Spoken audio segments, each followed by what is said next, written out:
what is the difference between an AI powered product versus an AI product? So to me, there's a little bit of a difference.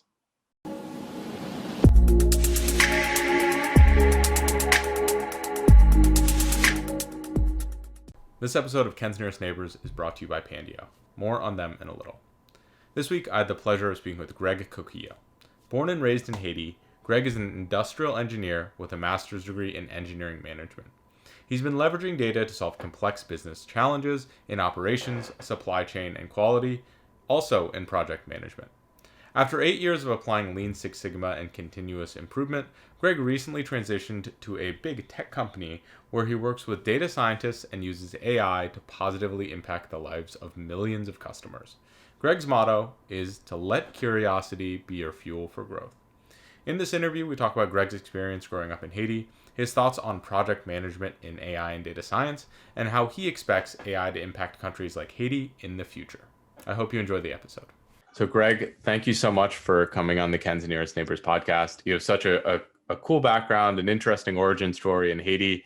And I love that you're one of the top LinkedIn voices in data science and AI, and you're not a practicing data scientist. I think that that's so cool. There's a really cool story to tell about the project management side of data science. And I think you're just the guy to tell that story to us. I appreciate you, Ken. Thank you for having me. It's such a pleasure. And please don't ask me how I got that award from LinkedIn, because I don't know. As you say, I don't practice data science, but I do work with some data scientists, and I'm blessed with that. But I also consider myself a data scientist, data science student, where I try my best to understand the concepts, the fundamentals, and how it works, so I can better bring value to them and elevate the genius behind their work. So I appreciate being there again, and happy to talk to you. Well, I think a lot of data scientists might have a little too big head already, so don't go pumping their ego too much with comments like that, Greg. But you know, I want to get just a little bit more background on you. I ask almost everyone who comes on the podcast how you got started in just the data analytics space in general. You know, what was the origin story? What was your story growing up? Because from what I understand, your background is a little different from pretty much everyone that I've interviewed before. Yeah. So I think I can safely say it started with my parents. So my mom has a double engineering major. She's a chemical and civil engineer, and my father is an economist. So managing numbers, tinkering with numbers is not something I'm, unfamiliar with. And then you have my choice of major, which is industrial engineering. The core of industrial engineering is centered around operations research. So using linear programming for optimization problems, or optimal ordering systems, et cetera, in the supply chain realm, for example, or even hospitals, how to optimize patient care time, or processes, or ambulance optimal route systems.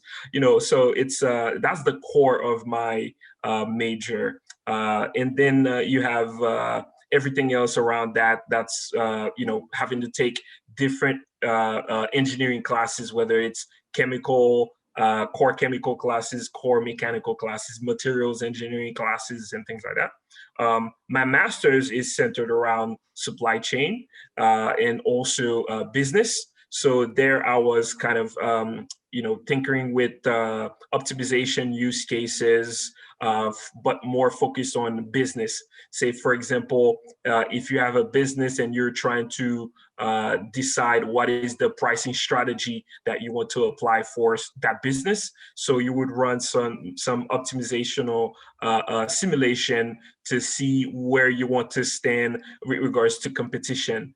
So, my background is centered around leveraging data to perform these tasks, and not to think about even process improvement is another core thing that we focus on. You will see a lot of positions out there that are called continuous improvement managers. Most of these managers have a background in industrial engineering, and with that, to drive improvement in a process, tools, or systems, you need data. So you need to have the capability to manipulate data. Let's think about Lean Six Sigma, for example. When it comes to statistical process controls, where you want to minimize variance inside of a production line, those are the other things that time studies, those are the other things that industrial engineers do as a career. Awesome. I love that there's that connection between data science and engineering. A lot of data scientists that I see come from industrial engineering, even chemical engineering, all these different branches of engineering. And in that field, you're building things, right? And as a data scientist, you're doing something very similar. Maybe it's not as, you can't exactly hold the products that data scientists build in their hands, but I think at a conceptual level, they're very, very similar. One thing, before we move too far on into your career, I'd really like to understand what your experience was like growing up. We've talked offline about how you grew up in Haiti, and I'd love to understand the transition from living there, growing up there, to working in the United States, the opportunities that were available for you in the U.S. If there were more, if there weren't more, what was that journey like for you? I think something that I'm continually seeing is people are looking to work in different countries from where they were born. They're pursuing different opportunities that might not be available where they're from. How did you navigate that landscape? Yeah, so unfortunately, the situation in Haiti really pushes parents who can afford it for their kids to go outside of the country for post-graduation studies or college studies. Growing up in Haiti from parents who are professionals. In Haiti, unfortunately, that's not enough to be a professional in a field if you want to have even a comfortable life.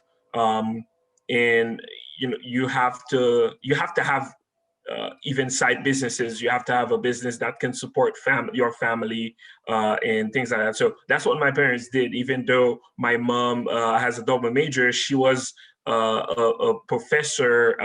She was working for the state at some point, actually studying rare rocks. Rock formations. So at a national lab, Haiti's national lab. So after that, she became a professor at one of their main universities. But that's still not enough. You cannot take care of three kids. And by the way, I have three brothers and I'm in the middle. You can't really have a comfortable life, right? Because the pay is so low. There you have to have something that pulls you up. That's why, they went into entrepreneurship. They had their own business. And knowing that they could afford that comfortable life for us, they knew that acquiring a major in Haiti wouldn't mean that they're taking their kids to the next level. The next level for them was to expose us to a better schooling system. And the closest to us right now is the United States of America, based on the location that we are in the Caribbean, to travel there. And that's where it started. And really that what pushes us in that case in Haiti is the political situation where, people are just fed up, and the ones who can't afford it, unfortunately, they suffer the consequences.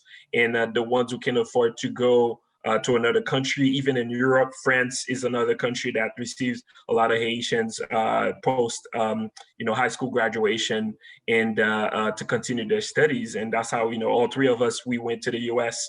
As international students, and we each have a degree. So my older brother did finance. He has an MBA. And my younger brother is a structural engineer, and he works for Tesla. Awesome. Well, something that I think is fascinating about your family background is there was such, there's clearly a premium on education, right? You pursued further education, your brother pursued further education, but your parents were well educated. But there's also that element of, like, by necessity, that kind of hustle mentality, right? And I don't Exactly. think that those two things, like a premium on education and hustle mentality, usually you see them together, right? It's either there's that person who's the total academic and they go the traditional route, or you have the opposite, the guy, like the college dropout that hustled all the time and is making a business for himself. Uh, I think that is a really cool combination. And I'd love to hear how, if you have adopted kind of that hustle mentality and how that helped in your career success, or as you were navigating, kind of living in a different country and trying to make a life for yourself here. I think the way you put it is so nice. I've never thought about it this way. It is so true, and I believe that even subconsciously, I've been working towards that double mentality, which is the hustle mentality, and then you have the professional. I would call it professional mentality, where you get a degree, you know how to master certain work, and then you look for a job out there. Why I can say that I've been working on it subconsciously is that while in college, I had a founder, and I was a co-founder in a startup. So while going through college, we had an interesting idea to it was a buyer seller platform leveraging videos, which, by the way, we wanted to transform into a communications platform based on videos. Hit Zoom that we're in right now. We were talking about it just about, like, I don't know, 2010. We were talking about it. So back then, AWS was offering services in 2006. 2010, it was still expensive for a startup to even afford having things loaded on the cloud. So that was something that we sponsored out of pocket, and we're trying to really hustle. Hustling meaning we wanted to onboard users to the platform. So what we were doing, we were going door to door to what do you call apartment complexes, car dealerships, so we can have them load their videos and pictures of their services and tools or products they're selling, they would be selling. But we would focus on doing videos because we felt like the video was that next level experience we wanted to give to any seller, because the market was flooded with eBay and all that stuff. So with that, I can say that was one of the entrepreneurial adventures that I've had. Unfortunately, didn't work out. And then you have other ones that I'm still dealing with right now with different partners, including selling via Shopify stores and things like that with my brother, and also engaging in certain entrepreneurship with my father too in the agricultural realm. So those are other things that, while I work as a professional, I have these side things that I'm doing. And then you have my also personal projects that I'd love to kickstart at some point, becoming a startup founder as well. So with that, I fully agree with you is, I think thinking about it, that's where it comes from, right? That double mentality, the hustler and the professional, I would say. Absolutely. Well, I also see it. I mean, a lot of people might not necessarily consider it entrepreneurship right now, but creating a brand for yourself, whether it's being on LinkedIn and creating posts, creating a community, that is, in my mind, the future of entrepreneurship in general, is that if, you have products that are creating value, and the way that people find out about them are through your presence, or just through, like, knowing you, that's a type of business in and of itself. And in terms of YouTube, these types of things, just having a brand, I make a decent amount of income from just, like, putting videos online. I don't even have to do anything else, right? The advertising and all the ecosystems create a benefit for you. So, like, without even thinking about it, you're, like, intuitively, in a sense, creating another branch of entrepreneurship with the content you create, the brand you're creating, which you've done an incredible job with on LinkedIn. That's exactly right. And you're so right about that. And for those who are asking, oh, how do I get to be like that? Or how do I teach somebody like that, something like that to someone? Just picture in school, right? It might be too late for you to go back. You can't go back to how you were raised in school and how you did your college experience and things like that. But you can still practice it, right? If you think about it, that's why extracurricular activities are there for, right? It's never about just passing a class and then move on to your life. It's always about what else do you do with your time. So extracurricular activities to me is a key indication that you're able to not only become a professional in a world, but you're also capable of taking on additional projects or task or learn something new that maybe you can discover that you're so good at that you create a brand around it and you excel at it and you shine. So extracurricular activities to me, it continues beyond employment, right? You could be a full-time employee and still consider, what else can I do beside just being a professional out there? And then see where it takes you. So in a example that you take, that's one of them. Enhancing your brand on LinkedIn is a perfect example. Well, it's funny. I just finished a book called Grit by Angela Duckworth, and one of the big themes that she has is with kids, is that a huge indicator of success is how long the kids stuck with extracurricular activities that they had chosen. And I mean, that's to me an interesting kind of psychology of success thing, is that if we're willing to finish things even though they're difficult, or we're willing to stick with things that we're passionate about, that creates some really interesting feedback loops in the brain where we believe we can do more things because we've accomplished more. And even our failures, if we're willing to stick with them, we get a lot more learning lessons out of those types of things. So I love that philosophy, that ideology. We shouldn't be linear as humans. We should be exploring. We should be, trying to test ourselves continually. And extracurriculars, doing entrepreneurial things, that is a great way to do it. You can also kind of test yourself in your own workplace, right? Where you're taking on new projects, meeting different people within your company. It doesn't necessarily have to be like the true form of extracurricular, which is like completely on your own. There are safer ways to do that if you're not comfortable with it as well, which I think is really cool. Yeah. It's funny how it's pretty nice how you can take something and apply it to a different context. You can picture somebody who hates going to its core mechanical engineering classes, but that person loves building mechanical, products, robots, right? Whatever it is. Yeah. So enjoy building products like robots or something like that, but hates mechanical engineering classes because he or she doesn't get it, right? So are you going to continue to, focus on helping that person succeed in class and then and pass something that they don't feel, that power, that connection about, or versus you want to concentrate on that side project, that extracurricular activity where you're kind of nurturing that skill, that innate skill the person might have in building robots, for example. So that's the power of, involving people or involving yourself in extracurricular activities. Is the discovery that's the most powerful thing. Now, a quick word from this episode's sponsor, Pandio. Taking advantage of machine learning doesn't just mean that you have a lot of data.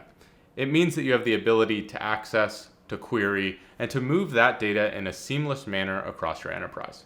Pandio is the only data orchestration layer that enables you to connect different data sources, query data in place as if it were a single database, and move that data at scale. Let your data science teams focus on optimizing the models for data-driven decisions, and let Pandio focus on the logistics. Go to pandio.com, that's pandio.com, for a free trial to see how Pandio can drive massive value for your data transformation. Now back to the episode. That's awesome. And I think there's some pretty cool parallels to your story about how you first got involved with data analytics to begin with, correct? If I remember correctly, you started doing some tinkering and you started liking building the dashboards, and that led into a ton of opportunities for you. Do you mind kind of going into that story in a bit more detail? Yeah, absolutely. So this was the company I was working for, a chemical and pharmaceutical company prior to joining Amazon. They had data everywhere. For some reason, maybe because of my position, I had access to all their tables. So they did have some good security protocols, by the way, but it was kind of like a role level service access protocols that they had. And with that, I was able to see the full structure of their databases. And also, I was able to compare that with the existing business processes that they have. But I was focusing around the commercialization piece. So how do we run marketing for existing products? How do we set the prices? How do we issue quotes for these products? How do we track the cost of these products? Where we serve these products? So from which supply locations or manufacturing locations, et cetera, et cetera. So the whole value chain I was looking at. So focusing on the price itself, when I saw the process of issuing quotes, it took like days, even weeks, to have data gathered in a centralized location. So if you think about quoting a customer, you have to pull different data. Is it a new customer? Is it a recurring customer? If so, what was the volume? Where did we serve that customer? What was the transportation model? What was the cost of that transportation, et cetera, et cetera? What was the price that we offered that person? Any rebate? What was the marketing campaign that we ran that got the customer in the first place? So when it comes to that, somebody who's on the sales team will have to go to each of these departments to find these information and then put it in a spreadsheet, send it to their customers. Now, it was a B2B one, and these customers were also competing against each other for a bigger bid. So, for example, these customers would fight for a Lowe's bid, for example. If Lowe's or Home Depot puts a bid out for, I need the best of wood products, for example, that is very well treated, that will not rot after X amount of years, and I need this amount of wood with these specifications. Can you give it to me? That's how, when they take those bids, they come to us and ask us for the best price. And we have other competitors out there that are also giving them quotes. You can imagine if it takes weeks to issue a quote, well, it might be too late. That person already has another choice by the competitor. We lost a 2-3 year contract with that customer, right? So with that, I started tinkering with the data, pulling them all together, creating dashboards. Then, I started with one geography, US. Once it worked, I started pulling in different features into that dashboard. So what started as a dashboard became like a product that different teams started to onboard. It started with the sales team, then marketing came in there, then finance came in there. What finance was doing was kind of like running their operational planning process, where if they were planning for the next year, they would want to see the delta in the prices or the with regards to volume or cost that they're planning for the next year. Marketing would onboard it to kind of run the delta between, what is the delta in the profit if you run this campaign, if you spend this much money in this campaign, or if you decide to provide this amount of rebate to the customer for signing out a 2-year, 3-year contract with us. And then you have exchange rates too, is another feature that I added because we did business in 80 plus countries. I had 49 different currency exchange rates that I had to embed into the tool as well. And with that, we started growing the features and doing different products out of it. So it became so big that I had to involve data architects or what we call data engineers today that automated some of the pipelines. And I was managing the access to these tools. Now everybody wanted to get on board in it. I even worked with software engineers where we created this. I created this simulation loaded on the server that a customer could go to and kind of simulate the price of a commodity. Copper, for example, was the main commodity that was used to use to transform our final products. And based on the price in the stock market, we would be able to either save money because the raw material would be cheaper when it goes down, the price of copper goes down, or the cost would go higher for us, which would transfer to customers. So customers were complaining that, well, if it's cheaper for you, why can't you go down on the price for me, right? When your competitors are going down on the price, can you do the same for me? So I took on that use case, created this little simulation box for them where they would shop around, simulate the price of copper so they can see what kind of savings they can achieve based on prices of the products going down, or what kind of loss they could experience too if the price of copper goes a certain amount with the price transfer that we would pass on to them. So again, this all started with curiosity and teaching myself how to leverage Power BI. I took a class on it on my own, paid for it. And then once I told my boss, he was like, yes, I'm going to give you back the money, which was good for me. So it was a win-win. So again, curiosity is what gets you there. So long story short. Yeah, and to be clear, like this wasn't part of your job description, right? No. Like building the dashboards, those types of things. That's one thing that I think is really important, right? If you think that in your current role, analytics or these advanced tools or those types of things could create value, like experiment, try a little bit. As long as you're doing your normal work, as long as you're like, you're doing what's asked of you, like doing those things, showing your boss, it can have really incredible positive benefits.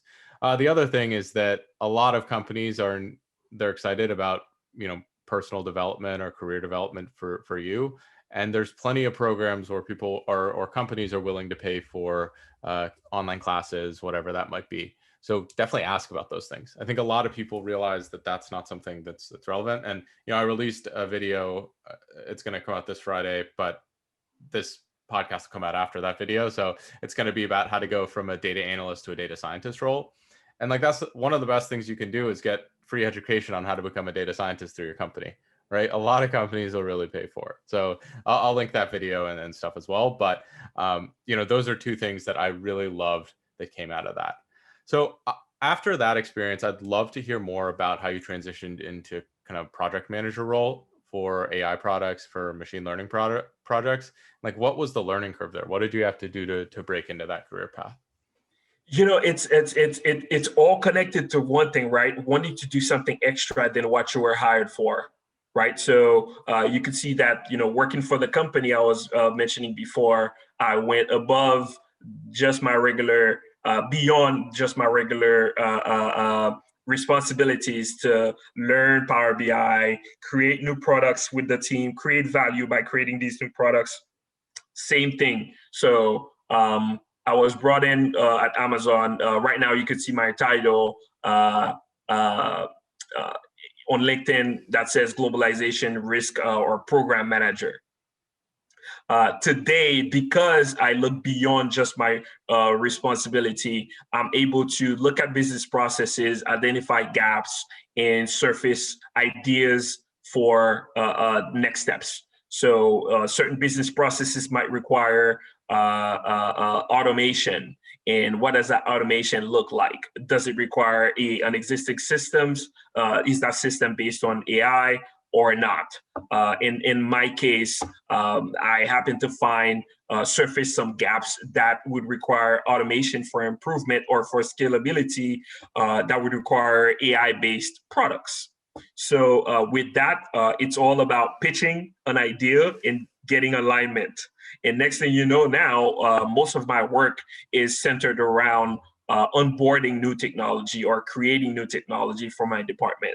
So I was brought in for something, and then my extracurricular activity method or habits got me to focusing on something that the core group feels like is more impactful to everyone if I focus on it. And that's how I got on board, right? So it's with asking questions, pulling data, validating that there's really a need for improvement, there's really a need for scaling, there's really a need for improving the customer experience, and then you go from there. And that's one of the reasons why I joined a company like Amazon, is because they're really open to that mentality. People are coming in and thinking big, thinking beyond their regular 9 to 5 to really surface issues and surface opportunities and go after it.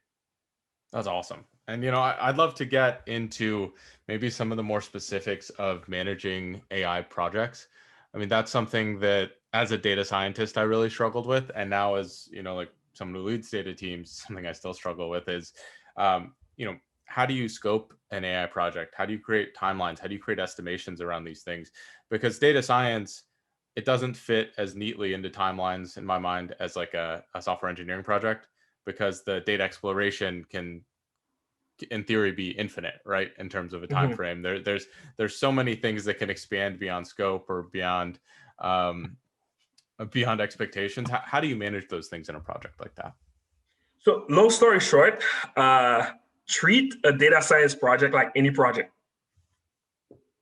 That's the best thing I can say here. The reason why is, most of the time a data science project is something that you haven't rolled out yet. So putting a timeline on it is subject to change, subject to being updated, because there will be obstacles along the way that you have to address. The framework that I particularly like, though, is as an organization, you have to figure out what level are you in with AI. Are you just onboarding AI? Is the project about onboarding AI? Is the project about creating a mechanism for discovering or creating algorithms that can be further served downstream to downstream clients? Are you going to focus on the research phase? So to me, a better framework is kind of like estimate your level of AI. So I think there's something that I went through recently, and I can't remember what are the different levels. It was very eye-opening. Once you figure out, so it was like kind of like 0 to 4, for example, where 4 is like you're fully vested into AI. So let's say you're at a point where you have a fully developed team of data scientists who are experienced in deploying or even integrating with existing software, et cetera, et cetera. This is where kind of like I'm in right now. To me, as of someone on the business side, I would want to identify what the problem is, then draw the program or write the program for what the solution would be, and then figure out where the technology would come in. The technology, if it's AI based, then with that, you kind of start listing the technical requirements, and for each of these technical requirements, you have a deliverable. These deliverables have to have an ETA and estimated time of arrival. With that, you have to have alignment with your technical team for those deliverables. So what I call the big milestones. Once you've agreed that this is an issue, this is a problem that can be solved by AI, then everybody needs to get on board into the execution plan. No matter what project, you have to have that execution plan. And inside of that execution plan, you have to have your deliverables. And those deliverables have to be kind of like always a phased approach, because you want to select based on impact and effort what you can start working on first and then build on top of that. It's kind of crazy to say that you will take a look at your list of deliverables and work on them all at once. So your deliverables might be able to help you dictate where you focus your attention on. So a deliverable might be, okay, for this one, I will release for this particular use case, because once we release that, we'll understand what it took to get there. We'll understand the core engineering design of that solution, and then we'll build it around that use case. And then on top of that, we'll scale for the other deliverables or other use cases. And with that, you will have, initial deadlines that will need to be reviewed because you'll discover some mistakes, you'll discover some obstacles that you need to adjust, et cetera, and then you go from there. So in fact, it's just like any other projects. It's just that it's a project you've never done before. That's the way I look at it. I really like that. And something that, is part of that is looking at these things as problems, not necessarily data science problems, right? Because Exactly. I've seen a couple of very large companies, they kind of go, machine learning is the answer, what's the question? Or like AI is the answer, what's the question? And it's like, look, this isn't an AI question. This is like maybe a design issue, maybe a UI UX thing, maybe it's even just like a high level strategy configuration adjustment, rather than trying to throw AI a sexy solution at it, which frankly, it's becoming more and more often the case that AI is a good solution, but it definitely is not always the solution, or even always practical. So Exactly. I love that you start with that. And I also loved, it kind of got hidden in there, you were talking about leaving a lot of the responsibility and working directly with the team. I find that, if people are on the hook for the estimations they give, they generally are a little bit more honest with them. But at the same time, I've also found that data scientists are awful at estimating how long things will take them, myself included. Are there any things that you use to help improve that accuracy? Maybe like estimating things together rather than individuals, or what does that look like? Yeah, so what that looks like is kind of like once you have the big deliverables, the big milestones, and inside of that, you trunk it out to a working plan, right? So that working plan is a little bit easier to tackle, right? So inside of a deliverable, you might have a working plan that involves maybe getting everybody on board to deep dive the issue, right? And then or study all the use cases that you have for the problem, or making sure that you have existing systems that you can onboard. So all of that would help the technical team or data science teams get a better idea of where you are and what that final solution would look like. That would lead to what is that proof of concept looking like. So if your deliverable would say it would be something like, um, uh, you know, launching a proof of concept for XYZ use case by December 2021, then inside of that deliverable, you can have a list of tasks that you want to lay out that will help you, that would lead you to the launching of that proof of concept. And with that, you lay out a list of action items that each of these action items can be a little bit better estimated by data scientists.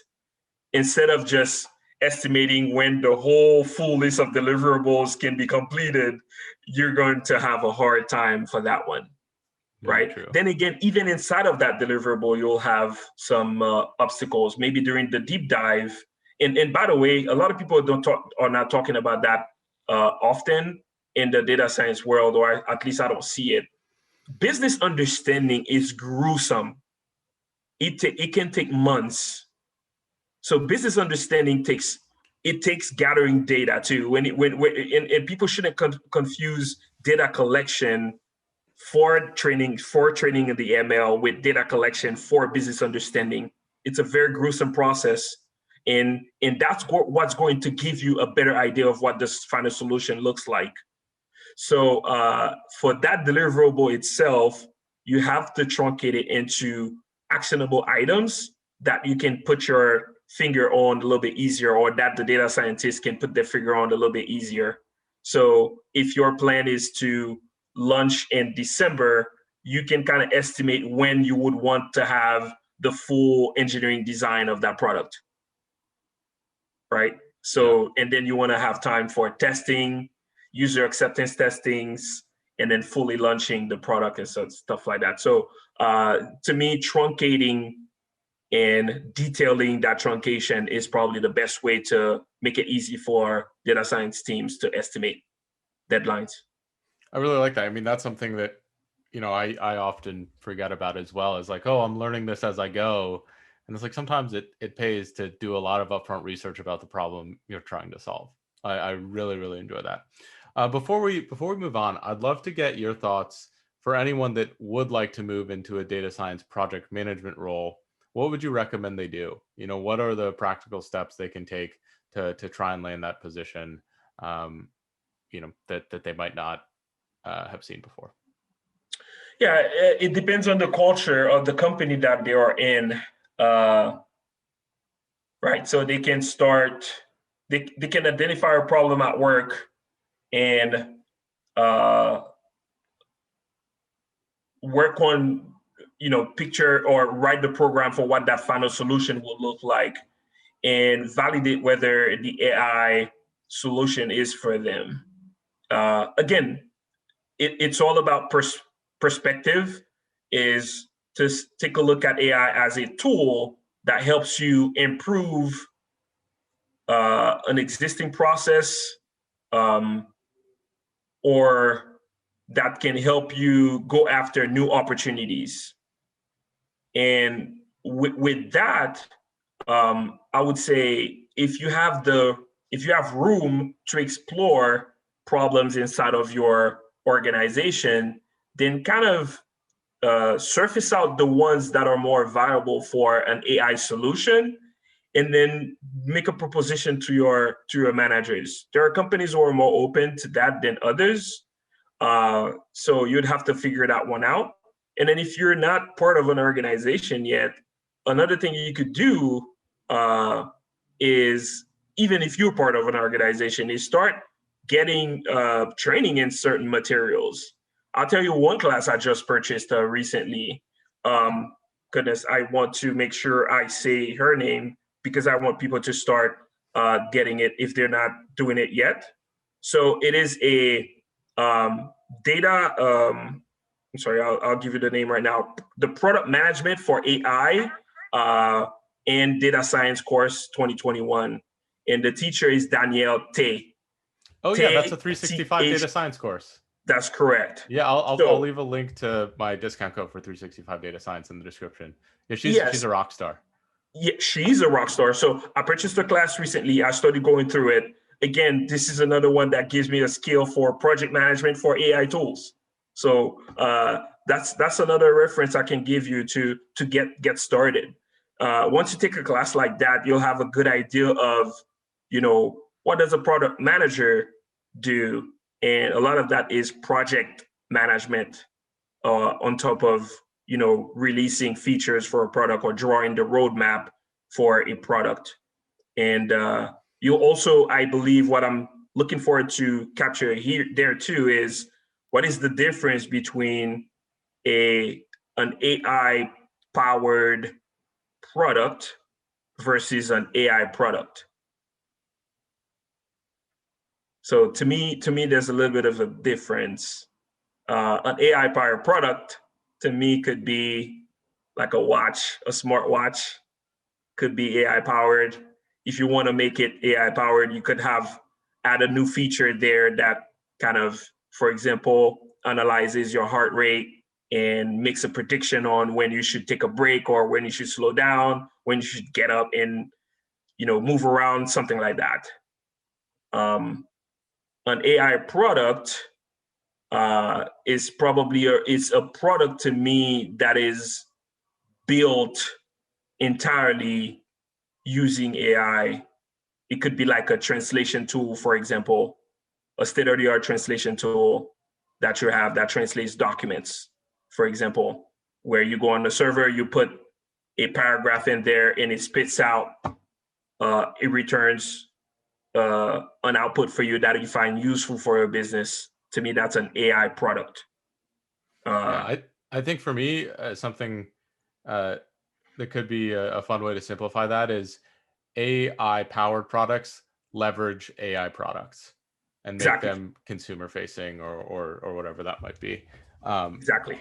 Yeah, one thing I found that was hard for me to conceptualize is that most AI products are usually B2B, because an AI product for the most part, it's like, look, this is an API endpoint that someone sends data to, and it comes back with like a number or a yes or a no or whatever that might be.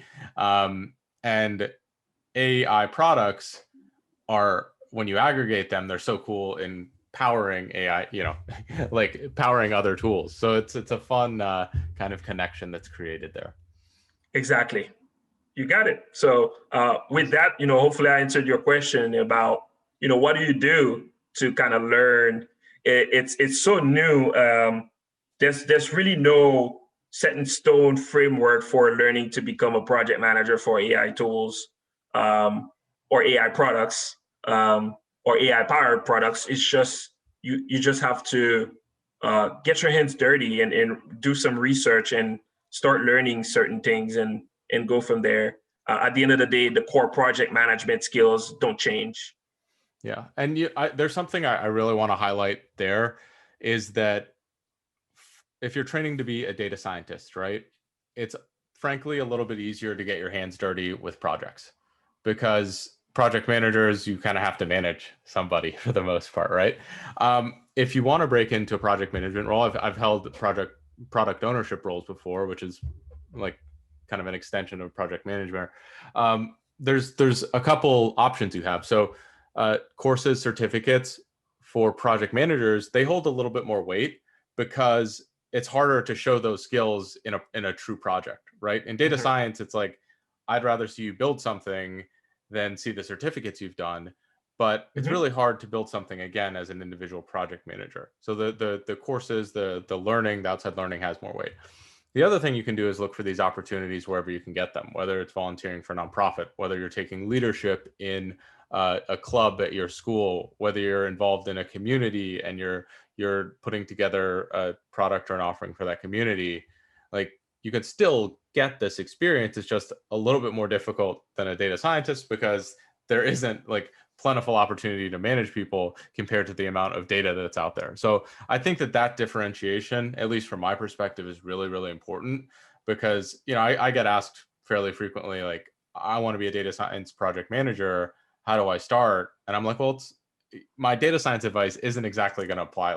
There's going to be some similar strands, but it's not the same thing. Yeah, absolutely. You nailed it. Awesome. Well, I do want to touch on one last thing. We both read this book, AI Superpowers, and I think for me it was fairly eye-opening to the future of AI. And since you're in that space, you also came growing up in Haiti. One of the things that the book does emphasize is that with AI, there's going to be haves and have-nots, and there's going to be an even broader gap of inequality, because some people are going to have access to AI and some people aren't.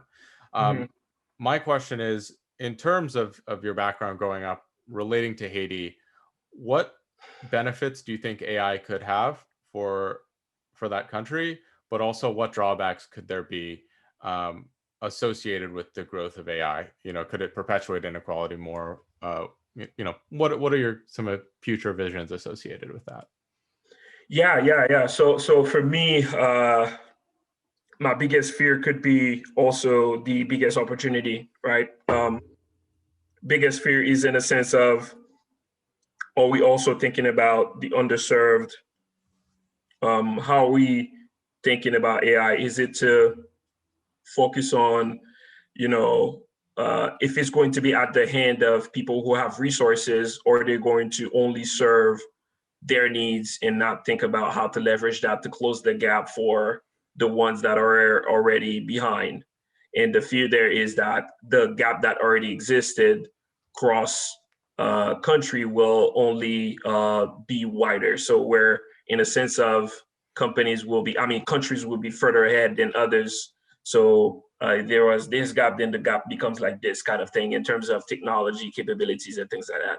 At the same time, if you have, as a human species, if we want to do well, we want to leverage AI for social good, we can also leverage this to accelerate the closure of that gap that's been happening for centuries between countries.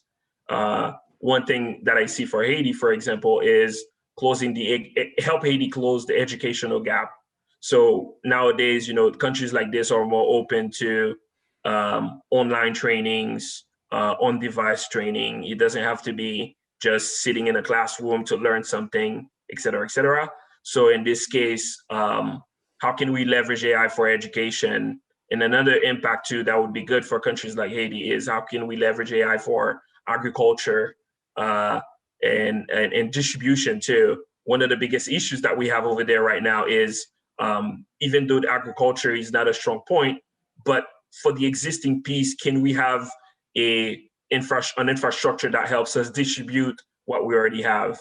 And then once we fix that infrastructure piece, can we go further into increasing the volume of agricultural goods that we can produce on a national scale? So those are the things that I'm hoping that AI can do for countries like Haiti. I love that. And I mean, obviously the education is something that I always am very focused on. Um, you know, something beautiful about AI education is you can learn pretty much everything online for free. It's open source like that.